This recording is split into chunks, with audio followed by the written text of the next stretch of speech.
When I go back to my school, I see these names on the wall and I see my sister's jersey on the wall and stuff like that. And I'm like, man, I'm top 5, top 6 scorer in history at this school. Right. And I'm not on the wall. It was crazy.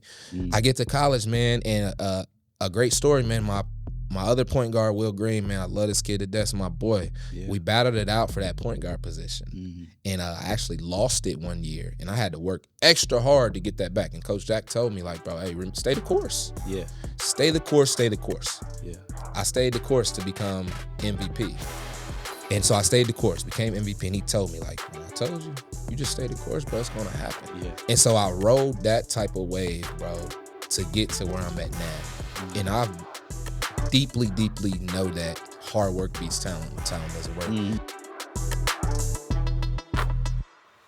Welcome to the JC Barnett podcast, where we bring you real conversations about community, leadership, faith, and empowering the next generation.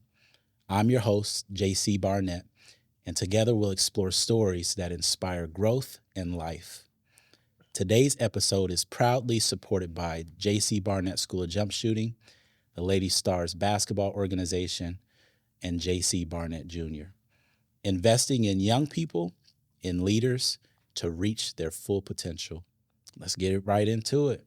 My man, JC, Antonio Pitty. What's going on, baby? What's man, going on? I don't even think you know how much I love you, man. Man, I don't, man. Actually, I don't, man. Yeah, Actually, I do. I just like to hear you say it because I got so much love for you, bro. Like, it's out of control. We have such a unique connection. For real. It's wild. We'll get into it here in a little bit. Sure. But I've been following you for a long time, man. Whether you realize it or not. I remember you coming to Memorial Gym and playing there and hooping, and I'm like, man, who is this dude? Yeah. And then I already also knew who your sister was too. Jasmine Penny's name is just flying around everywhere. Yeah. But for you particularly, I just appreciated not only your basketball game, but once I really got to know you, that's my boy. Yeah, bro. So yeah. It's funny, man, because I'm never going to forget the time we ran into each other in Kroger. And I was just like, bro, like, I've been looking at all of your Facebook posts. But like, it was like I never ran into you. You know what I mean? And it was like, I see JC Barnett everywhere. Like, kids come to my program, like, man, I learned to shoot from JC. You know what I mean? And I'm like, who is? I love that. And I just fell in love with, you know what I mean, your passion through post. And I was like, where? And then bam, I ran into you in Kroger, and I was like, hold on, JC Barnett. And that was amazing because, it ain't nothing like that first introduction to one another that's like, okay, we knew who each other were, but now we know each other. Yeah, for real. And now we feel comfortable enough saying, I want to work with you. Yeah, like I've gotten vulnerable enough to be like, yes, JC, I need your help, man. Like, can you maybe just talk to me? You know what I mean? And like, absolutely.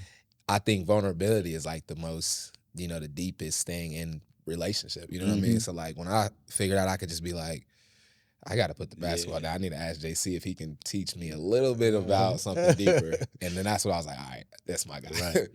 Right. Man, so what I really kind of didn't know about you was that your ties and connection with Kokomo is much deeper than I ever knew before. Yeah. I always really kind of knew you more as a Logan Sport guy. Yeah, for sure. But, I mean, your roots run deep here. You were born here. So, like, growing up in Kokomo was, like, where I always envisioned to be, like, my whole career. You know what I mean? When I made that shift and had to go to Logan Sport, it was, like, really a hard transition. You know what I mean? It was something that I didn't want to go, man. Like, I literally was, like, trying to run away from, like, my mom and dad before they made me move. Right. You know what I mean? Right. Like, it was like I was Kokomo to the end. Like, it was like, I'm not leaving. Man. You know what I mean? And so it's super deep, man, and it's like to be back is, it's phenomenal.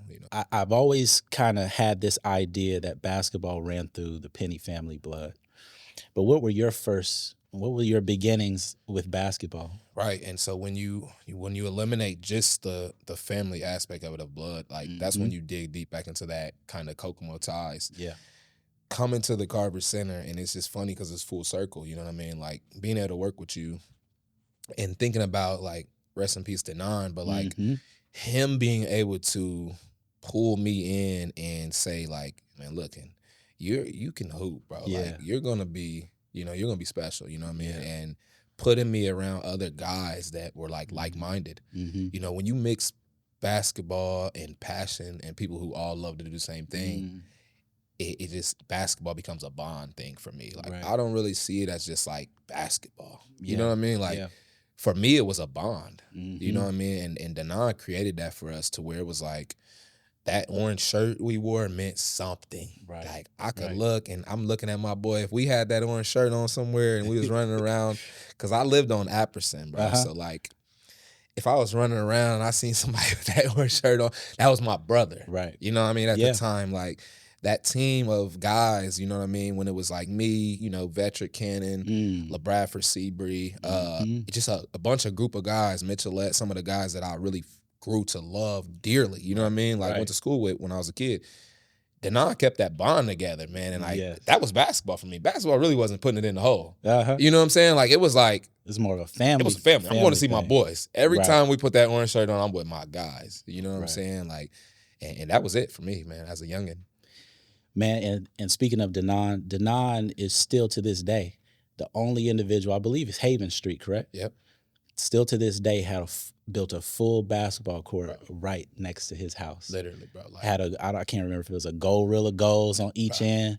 And a full court. And had boys running. Bro, we was running fives. I mean, like, that was probably my first dunk. You know what I'm saying? We was lowering that goal. Yes. Running fives. And it was like, it was competitive, bro. So it was like, it don't get no better than being at home. Yeah. Because Denon was home for us. You know what I'm saying? It was like an open door. It was outside, but it was like, it was home. So being able to go home and hoop and be competitive, you know what I mean? It was nothing like it, man. You know? Yeah. I loved it. Now, where do you fit in age-wise with your sisters? Because where I'm going with this question is, regardless of brother or sister, especially if you have older siblings, again, regardless of brother or sister, there's got to be a level of competition there that makes you grow like no other. Because you really trying to kill your brother or sister. Like, legit. You know what I mean? And like, I don't want to lose. My older, or you definitely don't want to lose to your younger sibling. You know what I mean? You're looking at it like, I almost gotta win or else. And so like I'm in. So my mom, her 4 kids, obviously. We have a 3-year gap, so it was like it was special. So like we knew that we always had someone that was probably going to be right behind us coming up for high school, and then one leaving. You know what I mean? So like that freshman, senior was me and Jasmine, and then senior freshman was me and Nakia. Wow. And then you get Nakia, and then you know what I mean? So then it's like you got somebody chasing you always. So like I gotta chase greatness, but watch out for somebody chasing me. You know what I'm saying? So like it started in the house, bro. Like, you know what I tell kids nowadays, like the reason competition kind of waters down a little bit sometimes, they wasn't shooting that basketball up on the doorway where you pretended there was a basketball goal. Yes. But there really wasn't a goal up there. Right. You know what I'm saying? So like, that's where competition started. I'm just trying to hit that dot or that smudge or whatever it is every time. And that's 2 points. And like, I'm not, and I want my points. You know what I'm saying? So like, that's competition for us. Like if I shot it over the door frame and I was behind the table in the dining room, that's a 3. And you can't tell me otherwise. You know what I'm saying? So like, that's where our competitive started. Like, that was a 2. That's a 3. Man, I won. And I'm walking, somebody's walking off with the ball, you won. And really, you like, when you leave there, you like, man, we just played one-on-one on the door frame. You ain't no way you beat me. Right. That don't even count. You know what I'm saying? But like, it just made our competition like grow so tremendous. Like, I didn't want to lose that dining room one-on-one. You know what I'm saying? So and then that door frame turned into the mini hoop. Yeah. The mini hoop turned into, play me a one-on-one outside. Right. You know what I'm saying? And it was like, all right. Let's really get after it. Now I got to actually go out here with my older sibling who arguably is the best basketball player in our family. And I'm like, all right, maybe this ain't going to go so easy as in the house.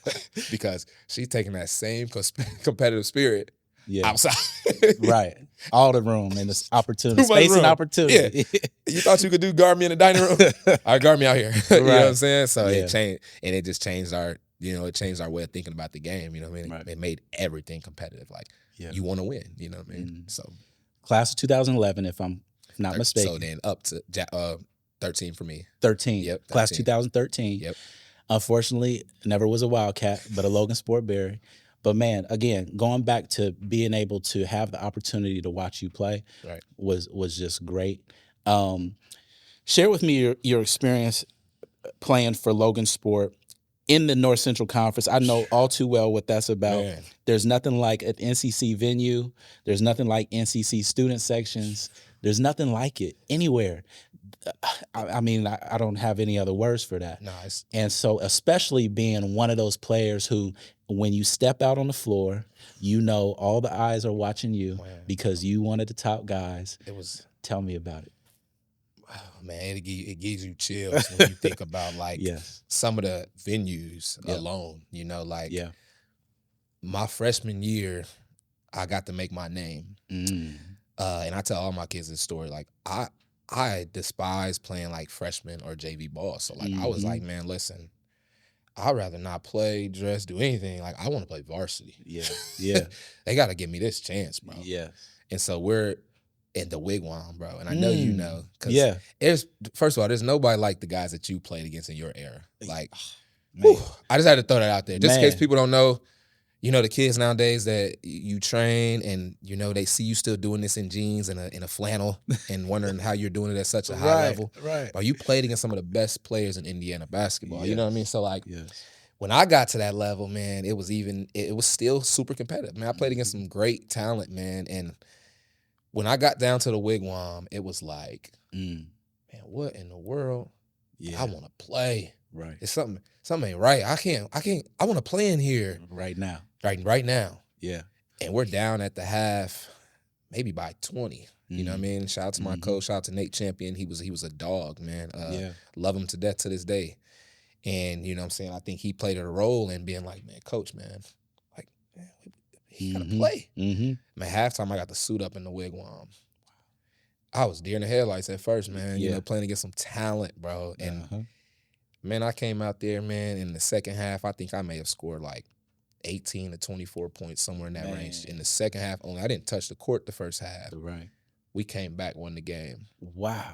It was my moment to the NCC. You know what I mean? Wow. And from there, 3 years straight, I led the NCC conference in scoring. And so it was like that moment let me know, like, man, this conference is real deal. Yeah. And then the scariest part was that when I put that jersey on and knew I was coming to play the Wildcats, it wasn't scary because I was scared of any of the talent in competition. Because it was just like, man, I have to play against my guys at home. Right. You know what I'm saying? Like, and not only are all eyes on me, but they're gunning for me. There's no way we're going to let you beat us. Yeah. We've been together all our lives. You know what I mean? And, bro, the atmosphere and playing against Kokomo in the student section. I don't know if I played against the student section more or the players. Because it was like, I know they were saying stuff too. Bro, they heckling me, bro. And it's like, man, and I'm like, man, I got 25. And like, man, you down 40. You know what I'm saying? Like, we down 40. You know what I mean? We getting beat, you know, but man, being able to, you know, shoulder some of the load, man, and shout out to my Logan Sport Berries players, you know what I mean, all my guys, coaches, and everybody who, you know, who thought so highly of me and gave me that opportunity. Yeah. It just helped me grow, you know what I'm saying? Because like those losses and those thumps in the NCC conference got me to who I am today, you know what I'm saying? Because like I cherish the moments, the wins, the losses, because it was like, man, you playing one of the best conferences in the world, bro. Like we could take Indiana basketball and stick it in any state and take the teams out the NCC conference, the Marions, the Andersons, the Kokomos, you know, Richmond back then. Like these teams had dogs. Right. And for me to be able to say, man, you walked into every one of those venues and you probably got 25 plus a night with all eyes on you, you know, double teams, boxing ones, you know, things like that. But you know what I'm saying? So like the NCC was, to me, was like a stepping stone to like life. Man. Because it was like, you got to learn adversity. Because if you come in here and you ain't ready to play, you might as well forget about it. If you can't handle the crowd, you might as well forget about it. You know what I'm saying? So it taught me so much, man, how to control my anger, my emotions, you know what I mean? And still focus on leaving out there being a winner, you know what I'm saying? Win, lose, or draw, I won in the NCC conference because it made me who I was. You know Absolutely. What I mean? Now you have a family business, the Pennyway. Yes. You guys are known widely for your ability to just put on incredible basketball camps. And your I had the first time, really, the opportunity to experience your leadership at a camp at the Carver Community Center this past summer, which held somewhere between 75 and 80 campers. No, it was huge. Absolutely incredible. And shout out to Taylor Persons, Fudge, and Antonio Penny, and also my main man, Gerard McCullum. Man, he had it down. But that just was incredible. So leading into the camp and the basketball and the family business, you first had an opportunity to experience being a collegiate level player. Yeah, for sure. Kind of go into what that experience was like, first of all, but what did you take from your collegiate level experience and just basketball experience, period, that you were able to apply as a teacher, as a trainer, and as really a business owner and entrepreneur? Yeah, for sure. Man, when I first got to college, it was different. You know what I mean? So like, I was coming out of Logansport, like we talked about, being this, this big name, and you got the pressure of like, you got to continue this on. You know what I'm saying? Like, and so you get to thinking about so much. You know what I mean? It's like, man, I gotta do this. Yeah, I gotta be good. Man, my sister's going to the Hall of Fame at DePaul. Like, I gotta be good. You know what I'm saying? To where like, it kind of overwhelmed me a little bit, man. You know what I mean? And so now that I fast forward, and to answer your question, I think back, I train all my athletes the same way, and I teach them, pay attention to the little details and control what you can control. Right. Let's not try to be somebody we're not. Yeah. You know what I mean? Let's take it one step at a time. I can't reach for the pros. I ain't even stepped on the college court yet. You know what I'm saying? So like when I'm teaching the kids what I learned, I tell them, control what you can control. Right. And shout out to my coach, Dante Jackson, man, and my mentor, one of my best friends, my coaches in life. And he emphasized that for me as the point guard. Like, hey, man, listen, control what you can control. Yeah. You know what I'm saying? Coaches coach, players play. And so when I'm teaching the little kids that, I'm like, hey, it's attention to detail. You can control whether you touch that line. You can control whether you do the things the right way. Yeah. Well, I can't do it. Yes, you can. Because you can control that. Right. I can teach it to you, but I can't control if you want to take that and run with it or not. You know what I'm saying? It's up to you. And if you start to control what you can control at a young age, you're not going to get to college and be overwhelmed. You know, you'll be prepared for it, And so that's what I really want to do, man. I want to prepare them for life, you know what I'm saying? Right. After learning how to train, that's great, like I know. Yeah. You could put that ball in that round hole. I can accidentally turn around and throw it backwards. Right. Go in, you know what I'm saying? Right. But if you learn to control what you can control, you'll be a better basketball player, you know what I mean? Absolutely. Name of your business? The Penny Way. The Penny Way. What does the Penny Way mean? What is that training philosophy, and what is the mindset? Man, so the Penny Way, man, to me, and the philosophy, it's a guideline, man. Like, obviously, we're the pennies, you know what I mean? And I wear it with pride. And so I expect all my athletes to carry it with pride. And so it's like a way of life, you know what I mean? So I want everyone's mindset to be family-oriented. And so when you take the basketball, and when you think about the basketball, you think about how precious it is, you know what I'm saying? Like, you love this like you love one another, like you love a family member. Yeah. Or like I love JC. So like, I want to, every day I got to grow in this sport. Right. You know what I'm saying? So you think about like, what's the Penny Way, man? It's growth. You grow to love your family member. You might fight. You might have to face adversity. Relationships are one of the hardest things in the world. So like, I compared the Penny Way and basketball and turned it into a relationship. And so like, when you see that fun-filled leadership role come out of me at basketball camp and I'm acting like the kids, right, I'm letting them know like, man, listen, I'm your family. So like, we're going to grow together until we can't grow no longer. And so like, that's a family aspect. I'm going to grow with you. We're going to learn together. We might fight together. You know what I'm saying? We might both have to dive on a loose ball. Yeah. You're learning the Penny Way. Like, if you can do the little things that are going to help you grow in yourself, but help someone else grow. Right. That's really what the Penny Way is. I don't care how much I grow. I want to see JC grow in the Carver Center. You know, when we're having these conversations and I'm like, well, yeah, I can do this for you, JC. That's great. But I want what do you want? What do you need me to do, JC? Yeah. For JC and the Carver to grow. Help me to help you. You know what I mean? Yeah. And so that became the Penny Way, man. And our camps look like that. You know what I'm saying? No child leaves there not growing because then I didn't do my job. You know what I mean? Yeah. To kind of follow up that question, when you're working with athletes, what do you focus on first? And I kind of have a feel where you're going to go with this. Is it the skill? Is it the IQ? Is it the discipline? Or is it something else? Man, it's 100% something else. And every kid knows this. Yeah. Every kid that trains with me, every kid that comes through my camp, all the kids that run around the venues that I train in, because I try not to be just a trainer. For kids in there, I talk to them. You know what I'm saying? I mentor them. I give them a little something, a little bit of an edge. Okay. I teach all of my kids first, and you can ask any one of my kids in my program. We pick up the phone, call one right now. They better know the answer. Yeah. And I make kids run when they don't tell me this correct answer, bro. Have fun. And so I instill that. Before we even do anything, man, I'm not kidding you. I don't care if you can put it in triple threat. I don't care if you can dribble with your left hand, right hand. I don't care if you can go between your legs. Man, have fun. Yeah. And if you're not having fun with it, walk away. And I instill that from the start. Like, man, you better have fun with this. I quiz them. Hey, what's the number one rule in here? Baseline.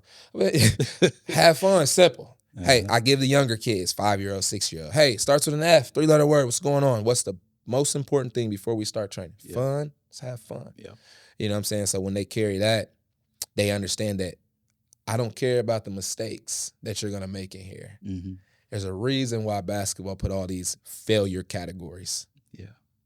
Missed shot, missed attempt, steal, turnover, foul. Have fun with it. Laugh it off. Forget about it. Yep. Next play mentality. Yeah. You know what I mean? And that's the number one thing I teach. If you're going to enroll in the Pennyway, if you don't want to have fun, forget about it. You know what I mean? And I'm honest with them and I'm straightforward. Like, man, you're not having fun with the game. This is maybe not for you. Yeah. You know what I mean? Yeah. So. Man, you told me a story that's so impactful. I still remember a lot of it to this day. And it had to do with a young man that took something from you one time. And can you share just that story? And it has zero to do with basketball, but everything with what you just talked about, just from a life lesson standpoint. And what was the result of that situation? So, man, and I know he won't mind me calling him out either, Savion, man. And he's actually my fiance's cousin, and so he saw an opportunity. Yeah. It's like, man, those jeans are nice. I took him over to his granddaddy to let him tailor them for me. It's like, man, he's seen something in those jeans. You know what I'm saying? And this is and it's okay because you know we all make mistakes and we see something, we want it. You know what I'm saying? And that itch is like, man, but do I go this way? Do I shortcut it? Yeah. It's with everything. It's in business. And do I shortcut to get to that opportunity? Or do I take the right steps? You know what I mean? So, man, he took the pants. Now, people out there, I don't care about materialistic things, but like principle is everything. You know what I'm saying? So, you know, when you come across some $1,000 jeans, you're like, man, I want those. He took them. You know what I mean? And now, mind you, what's going on? I think it's Road Nights going on last year. Good event. A lot of people. Hey, I want to look nice. I feel it. You know what I'm saying? So, the result was, man, I approached it like a mentor. I gave him a little bit of, hey, man. Now, let me pause you for a second. You're a little bit younger than me. Yes. You're a young dude. Now, if this doesn't tell you something about Antonio Penny and just who he is as a person and the frame of mind that he is in, and just the perspective, the mature perspective that he has on life in general, this is incredible because you are still a young man. And you can still think like a young man, and you yourself in that moment had to take a mature approach. Bro. And what you saying that, bro, is it's not easy. Right. Because I am a young man and I value the things that I work for. And so it did take a shift. On the way to him, JC, it took me channeling. And I can use you as an example because it's like, what would JC say or what would JC do? Because I know we've been in certain conversations where I'm like, well, how'd you handle that? And he's like, well, it's talk to God for, you know what I mean? And it's like, man, well, Absolutely. JC has a business owner. Absolutely. How do you handle that? You know, or how do you handle any disrespect? Or how do you handle, and I channeled that a little bit. And I was like, man, you know what? To the point where I talked to him afterwards, man, I went over there, I got my pants back, and I told him, you can come by the house. I got a bunch of pants you can have. Mm-hmm. And he was like, he was crying, all the above. And he's like, I said, better yet, if you want, I could probably help you find a job. You know that, right? No, man, no, yes, I can. I said, you don't even know who you're dealing with. I can help you find a job. Yeah. I can give you 2 or 3 pair of pants. You know that. Best moment, we're walking around downtown, me, my fiance, my kids, tapped me on the shoulder. He came, gave me a hug. Man. He remembered our encounter, and he said, Right. bro, I didn't care to talk about them pants, bro. Yep. We out having a good time. Yep. We down at Foster. And he said, bro, I listen, I never do that again. Matter of fact, I turned my life around, bro. I got a job. Man. And I was like, man, what? You get ready to make somebody cry. I'm like, come on, bro. He's like, bro, I got a job. Yeah. And just to see him come up to me without me having to approach him, the relationship was formed. You know what I'm saying? To the point where I was telling him, like, man, hey, man, you need to change your Facebook profile picture then. Your image is everything. Yeah.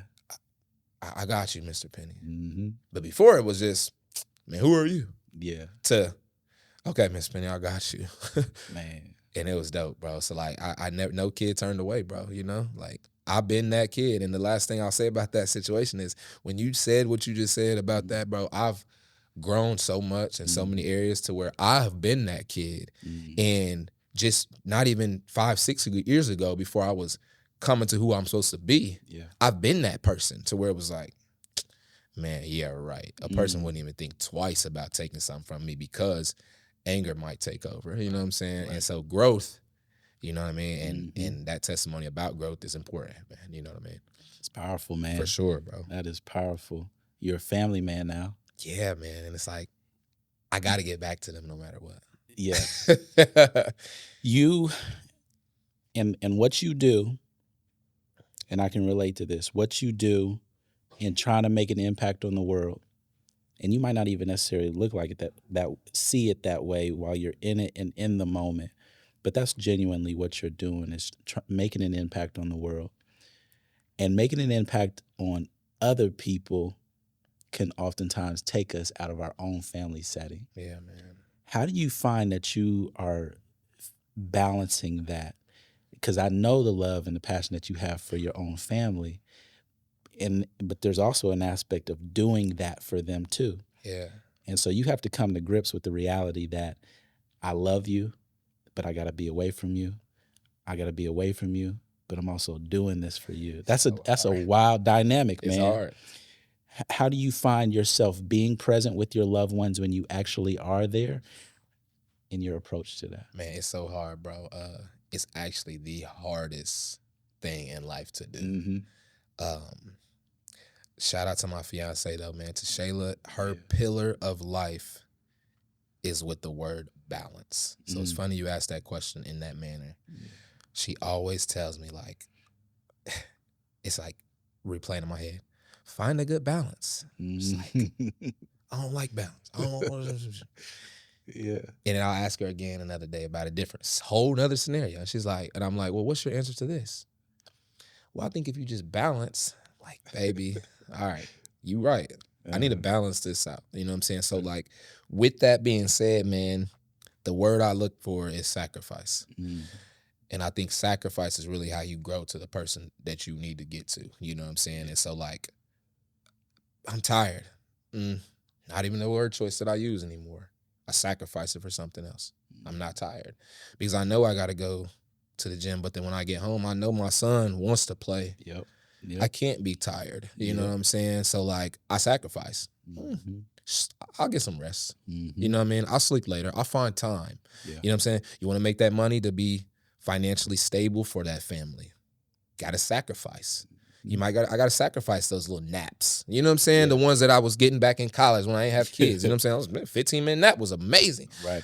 Sacrificed it, bro. Like, and then I didn't get a date in this month with my fiance. Sacrifice. Have to. You know what I'm saying? Hey, babe, nope, forget it. I'll cancel a couple training sessions. Yeah. We got to do it. You know what I'm saying? So like I learned to sacrifice within every one of the aspects to accomplish behind one of the other aspects. You know what I'm saying? So like if I sacrifice a little sleep, I know I can go play with my son. Right. You know what I'm saying? If I sacrifice a little money, I know I can take my fiance on that date. We don't might go walk. You know what I'm saying? But like if you sacrifice, man, you're able to balance it out. And it very much is a hard thing to do, JC, because I am such a family man. Yeah. And so like if I don't do this much with my family, I don't feel complete. You know what I'm saying? Like I love my kids to death. And balance is the word. Like it may seem like the word of the question, but it's really the answer. Yeah. You know what I mean? Absolutely. Absolutely. The wisdom of your fiance. Yes, for sure. You were born in Kokomo, raised for a period of time in Kokomo, became a Logan Sport person, and now recognized as one of the premier basketball trainers, not only in Indiana, not only in mid-central Indiana, not only in this section, this region, but in Midwest. That is absolutely incredible to me. I have personally witnessed the excitement behind Antonio Penny visiting someone else's city. And so we get to have you here. Yeah. And it's incredible. What does it mean to you to have the impact where you wanted to have the impact from the very start, and to be living here in the community? And then first correction, sorry, I forgot we did say born in Logansport. Born in Logansport. Brought right to Kokomo. Okay. Right? So grew up the rest of it in Kokomo. But right in that house, Logansport. That's what it was. That was the mix we gonna claim you. I mean, we claim you anyway, but that's what I love. You really a Kokomo born guy. There you go. That's like saying my dad was born in Marion Hospital. But you really he really lived here. Yeah, so really Kokomo. Man. Like, Apperson, J Street, you know what I mean? Indian Heights, bro. I lived everywhere in Kokomo, so it's really Kokomo. But man, like to have that title as a premier trainer now, bro, is like it's something I very, very much embrace because it takes me back to college and back to Dante Jackson again, my head coach. And he always told me, like, bro, you're special. You got to go show and prove it. You got to let people know. You know what I'm saying? Like, you stand out, bro. Go be something. Go be somebody. And to where it was like, I felt like I got defeated with politics in high school, bro. And when you play in the North Central Conference, like we said earlier, you lead it for 3 years, up to 27, 28 points per game. It's so hard to do, bro. And to not make the all-star teams. And so that was one thing where I was just like, man, I'm supposed to be an all-star. This is crazy. Yeah. My numbers, this taking teams to sectional championships who, you know what I mean, didn't have a person who averaged 10 with me. Right. It was just me and, my teammates, you know what I'm saying? And so it was like, and shout out to them, like I said, but not getting that opportunity to be like known or recognized. You know what I'm saying? When I go back to my school, I see these names on the wall and I see my sister's jersey on the wall and stuff like that. And I'm like, man, I'm top 5, top 6 scorer in history at this school. Right. And I'm not on the wall. It was crazy. I get to college, man, and a great story, man. My other point guard, Will Green, man, I love this kid to death. My boy, incarcerated now, but making steps to do the right things. My dog, I love him to death. Yeah. We battled it out for that point guard position. And I actually lost it one year, and I had to work extra hard to get that back. And Coach Jack told me, like, bro, hey, stay the course. Yeah. Stay the course, stay the course. Yeah. I stayed the course to become MVP. Wow. And so I stayed the course, became MVP, and he told me, like, man, I told you, you just stay the course, bro, it's going to happen. Yeah. And so I rode that type of wave, bro, to get to where I'm at now. And I deeply, deeply know that hard work beats talent when talent doesn't work. And so, like, I work so hard at my craft to where I can really say now, like, man, I'm one of the premier trainers in the Midwest. Yes. And to do it out of Kokomo, where it started, to make people happy, like my grandmother. So, like, I know my grandma sees me, you know what I'm saying? So CNC cleaning, how Dominique, implemented here at the Carver. My grandma Clarice, our grandma Clarice, was special. And, she kept that bond, that close-knit where everybody was in one room. And so to be able to say, like, man, grandma, and I took my kids at 1 and 2 years old to go run up and down Erie Avenue in Logansport. They have no clue that they're running at my grandmother's house. Wow. And so we went and we took a picture in front of my grandma's old house. And I just started crying because I'm like, man, grandma, I am one of the premier basketball trainers in the Midwest now, to where it's like, I'm teaching kids the right way. Yeah. Not even just basketball, you know what I'm saying? And I know that she can look down and be proud. My dad's mom, like my parents, you know what I'm saying? To be able to say, I'm making them proud now. I fought that adversity that Coach Jack told me. Hey, man, keep fighting. It's going to be adversity on the way. It's going to be special. Yeah. But you got to show and you got to prove it, and you got to put the work in. Yeah. And you can't cheat the game, bro. And so Kokomo taught me one thing. You don't cheat the game, you know what I'm saying? Denon showed us, bro, y'all right now are going to be a special group if y'all don't cheat the game. Yeah. And, man, you look, bro, you go back to that group. We played, Kokomo Cats. We formed our own AAU team. It's full circle moment. It's like Carver Lady Stars. It's like what you guys are doing, what Leon's doing. Like, we created something that was special. Yeah. And look at all those guys, man. Like, I played with DJ Ballantyne. Yes. Greatest scorer in Evansville history. Like pillars, Taylor Persons, Armand Bridgeford, like all these guys played pro, played on the Bobcats. All these guys that I got to play with in AAU coming up, man, they went and we proved something out of this small town, Kokomo, Indiana. Yeah. And so I wear that, and I wear that trainer. I wear it proudly, you know what I'm saying? But I don't just wear it. I go in every room, every gym, and make sure I'm giving my best effort, you know what I'm saying? Like, if I'm not sweating or working harder than the kid, then I'm not teaching them nothing. You know what I'm saying? So if you're going to be one of those premier, and that's to everybody out there, man, if you want to be one of those premier greats, you got to show it every day. It can't be a lapse of, man, what is he doing? Nah, every time somebody watches you, you got to make sure that you're not putting on a show, but you're putting on a show. Right? Yeah, and absolutely. That's big. Any final words for our audience? Man, just for the people out there, go be a pro in something. It does not have to be basketball. You walk out that door on your way to school, before you get to college, it's going to be hard when you walk out that door. Yeah. Just dream about being a pro at something. You might be the best friend you can be. Yeah. You might be the greatest listener you can be. That's awesome. Those are hard titles. You know what I'm saying? You need somebody to lean on, man. So, like, the people out there, go be a pro at something.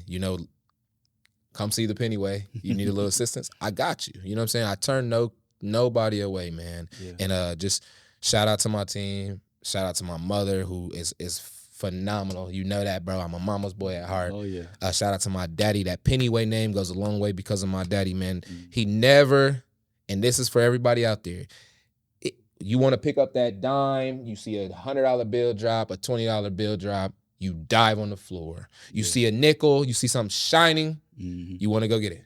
Yeah. But what do they do to them pennies? Walk over it. Right. Man, 1 cent is going to add up. Man, you give me 800,000 pennies, I'll take them. Yep. You know what I'm saying? So don't forget that, man. Attention to detail. Pick up a penny along the way. That 1 cent is going to make you, that one extra cent is going to make you into who you want to become, Awesome. And you can book at I Train the Pennyway, of course. It's online. It's on Facebook. It's everywhere. JC will send you the link. He's not a hater. I'll send you the link to JC School of Barnett. Absolutely. I love this guy, man. Yeah. Hey, I appreciate you having me. I love you, brother. For sure, brother. Man, absolutely. You know it, boss. Thank you for listening to the JC Barnett podcast. We hope today's conversation inspired you to think and live with more intention and reminded you of the power of your mind, your heart, your faith, and a solid support system. This episode was brought to you by the J.C. Barnett School of Jump Shooting, the Lady Stars Basketball Organization, and J.C. Barnett Jr., dedicated to helping young people grow in skill, in confidence, and in character. And don't forget, subscribe, share, and join us next time for more stories of empowerment, leadership, and life lessons. Until then, I'm J.C. Barnett. Thank you for tuning in.